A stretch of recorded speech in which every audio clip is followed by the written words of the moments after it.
Hi, welcome back to the First Peter mini-series, and we're looking at episode 1 today that's titled The True Story of the Whole World. And I'll let you read more about it in the episode, but I wanted just to let you know that it's really significant that we describe and believe the Bible to be the true story of the whole world. There are lots of stories out there and lots of narratives that we hear today.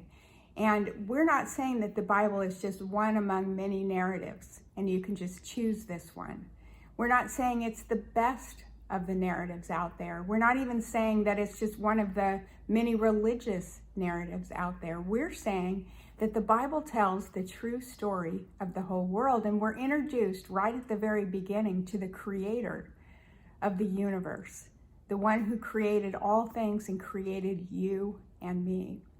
And the thing about the Bible is that it is broad and expansive from Genesis, the first book in the Bible, all the way to Revelation in the last book of the Bible.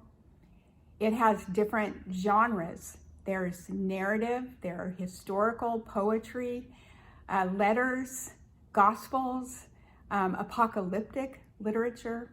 But all of those, there's 66 books in what we call the canon of Scripture, or the whole of Scripture. And woven throughout all 66 of those books is the true story of the whole world. And introduced in the book, kind of in prophetic ways, and that eventually, humanly speaking, is Jesus Christ. And we learn as we study that Jesus Christ is the plumb line. He is the center of the true story of the whole world, which you'll learn about this as you study First Peter, because Peter can't help but talk about him. So the other thing that I think is really significant is that the true story of the whole world not only gives meaning to all the other stories in the world, but it brings meaning to your story and to my story. And as we enter into this conversation together, we are entering into something that God is guiding us to do. God is the one who will reveal the truth of the true story to us as we study.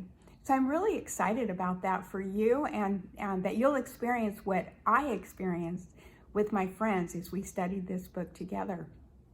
I wanted to tell you that the reason why I started studying First Peter for the very first time was way back when I was in my 20s. And at the time I started to read the Bible and started to read First Peter, my mom was diagnosed with cancer.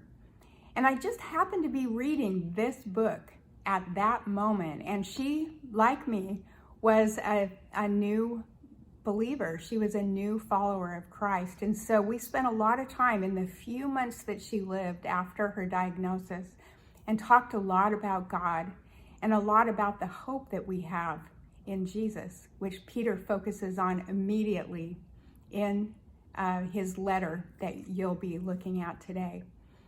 And I want you to know that while the grand scope of the Bible and why the true story of the whole world really motivates me, which it does, it also means so much to me personally.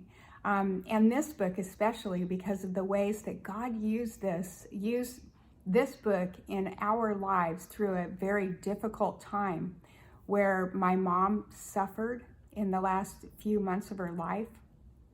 We grieved her passing. We were sad as a family. It affected us in a lot of ways, but also because in Jesus we have a living hope, which Peter talks about a lot. So I'm praying that as you look at this book today and as you learn about the true story of the whole world today, that you will be encouraged too, that you will be drawn in to read the scripture and to read this wonderful letter that Peter writes in significant ways.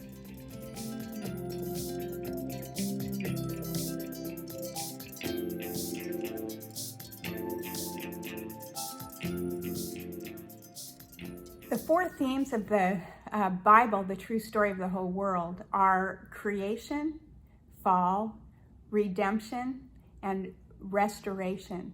And these are four themes that link all the 66 books of the Bible together.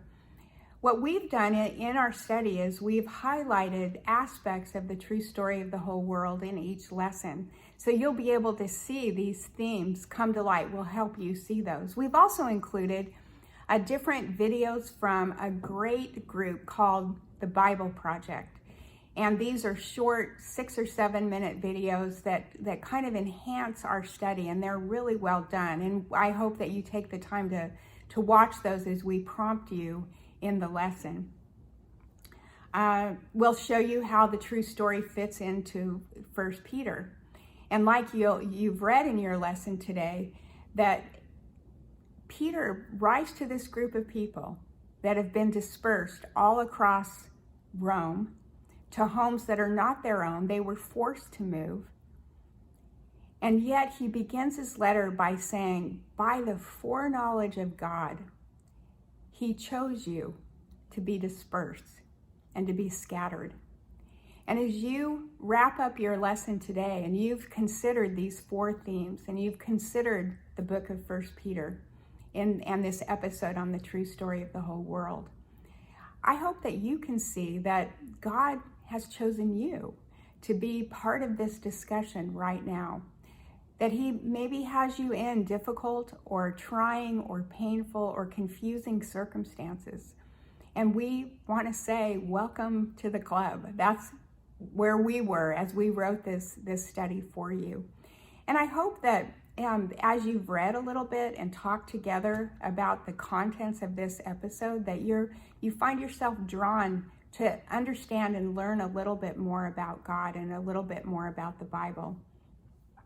I want to encourage you that one way that you can do this is by reading through the 5 chapters. Maybe you're brand new to the Bible and you haven't read it very much, and I just say, just start.